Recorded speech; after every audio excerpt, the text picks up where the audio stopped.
m'appelle Souleymane Gomis, je suis professeur tutélaire des universités, enseignant-chercheur au département de sociologie à la faculté des lettres et sciences humaines de l'université Cheikh Anta Diop de Dakar.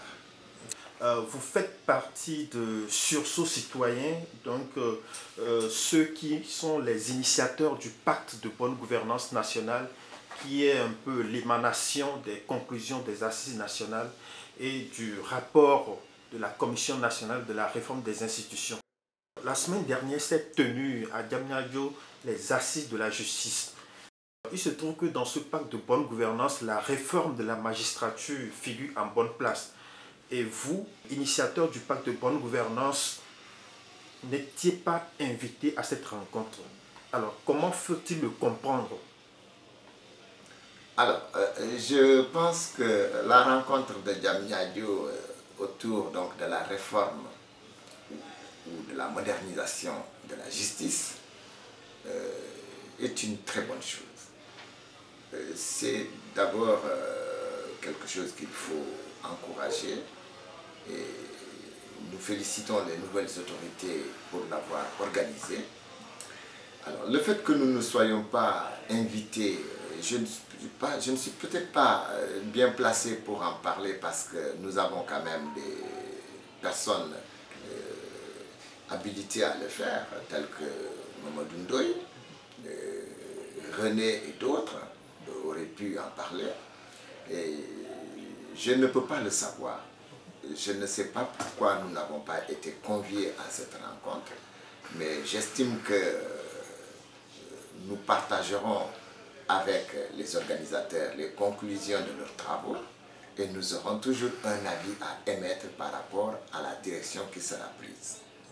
Nous sommes citoyens sénégalais, nous avons produit donc des réflexions, des contributions pour appuyer quiconque va gouverner ces pays et c'est dans ce sens-là que nous estimons qu'on a également, nous, notre place dans de pareilles rencontres, mais ce n'est pas parce que nous n'avons pas été invités que nous allons croiser les bras.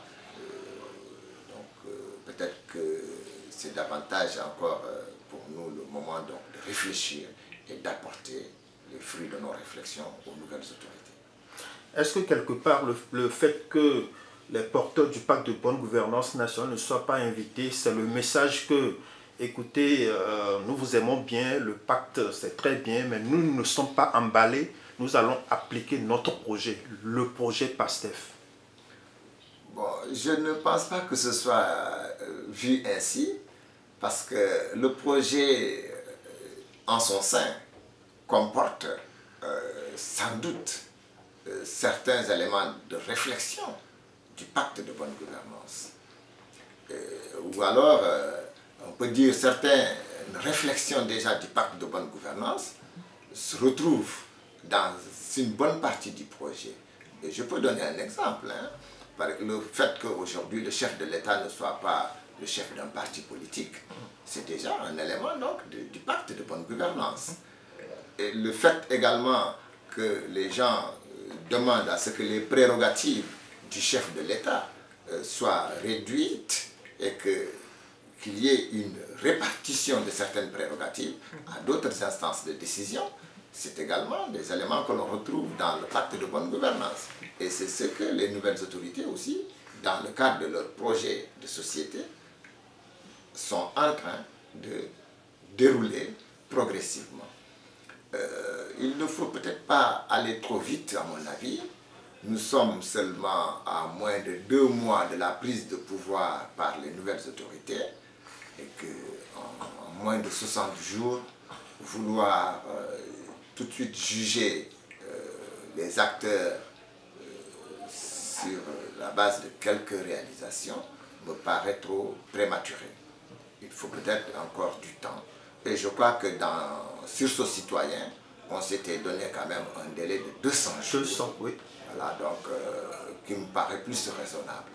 Ouais, il faut un peu de 200 jours pour commencer à avoir une idée de ce que les nouvelles autorités sont en train de faire.